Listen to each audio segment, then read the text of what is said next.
Maidir leis na main hóisialta, bhí mar se a chaneal leath dearthain ar Facebook ar drabháin ar fá blianta fada. Chaith mé 10 mbliana ar Facebook.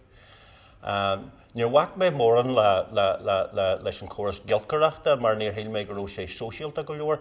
Bhí Facebook ionta sóisialta. Bhí meascan maihan sin idir bheith a deagháil le daoine muintethe dú agus a deagháil le cairde. A deagháil le stranseirí a raibh sam acu in san Gaeilge. A deagháil le stranseirí beidir a raibh sam acu in san Filitíocht agus rudí a raibh sam agam héan antú. Agus bhain mé héan ansult as an phlé ar fad agus na díosbaireachtaí agus fiú daag mé beidir písa díam héan thuasan sin ar Facebook. So bhí me se go mór a bhaach leis na main hóisialta agus tháinig mé an luach a bhí leis. Chuomh fiú mar hampla ceangal curthan cin na teanga, bhí sé fíor úsaide. Ach sa deirú bhí ormsa iris mar bí mé a caiithú a bhád baríocht ama ar na main hóisialta.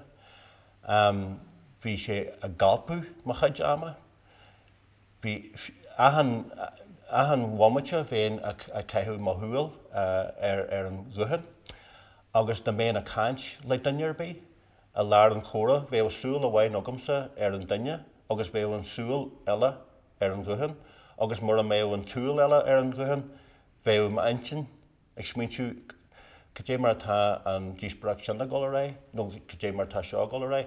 Mar an rud a thug meise fa deara, nuair a scríbann tú rud ag an suas, is cuma mas rud siimplí é, nó mas graingraft a dhéinear atá an, nó mar a bhil an ach just Albert Owain thar le seo. Tá sé mar cinneal pata agad, agus caithfí tú cuaram a thuirt den fata inis. Cé an dearcú taag daoine eile ar an rud seo tá curtha suas agam. Agus bíonn tú buirtha faoin na rudaí seo.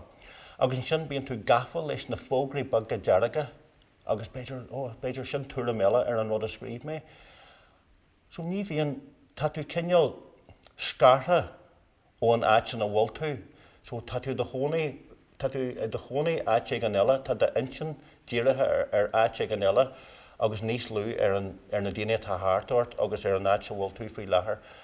Agus nuair a thug me se sin faoi deara, cé gur bhris sé mo chrí, bhí ormsa dearú a chur le mo chuntas ar na main hóisialta. Tá mé iirithe as an leis le dheabhí agus tásúil agamsa beidir nach rathaid mé ará séir.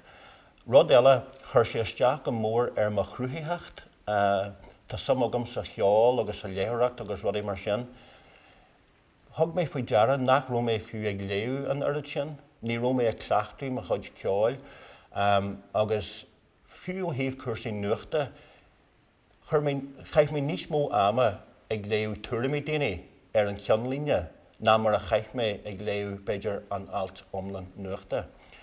So bhí cinneal síl a bhád níos, dearthain an go bhfuil síl níos dumhne agam, léam an nuach go fáil, úsáidim an tidirlín, ach maithaim go bhfuil meise cinneal go bhfuil smacht agam héan ar an méid ama a chaitham ar, agus níl mé gafa leis na fógraí, agus an tír scrollail seo síos, agus nuair bhainn tú bonan lehannaí amach, téan tú aráis go bara lehannaí, mar tá rudaí eile scrífa ag daoine eile, agus a sír scrollail ar fad, agus sin an fad. So tá daoine anna tá abalta, beidir golasteachas amach, ní mar sin a bhí mé héan. Bhí me se go tholas go thomlan gafa leis, so bhí ormsa iris. Agus má tá tú gafa leis níl am bhhail héan an taon réiteach tá an na iris.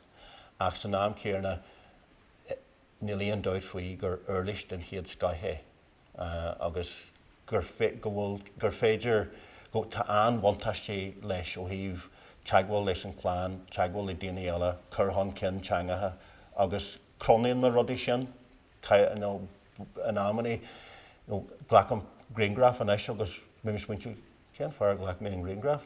Níl íon áit le a chur, tá sé ar mar guthan.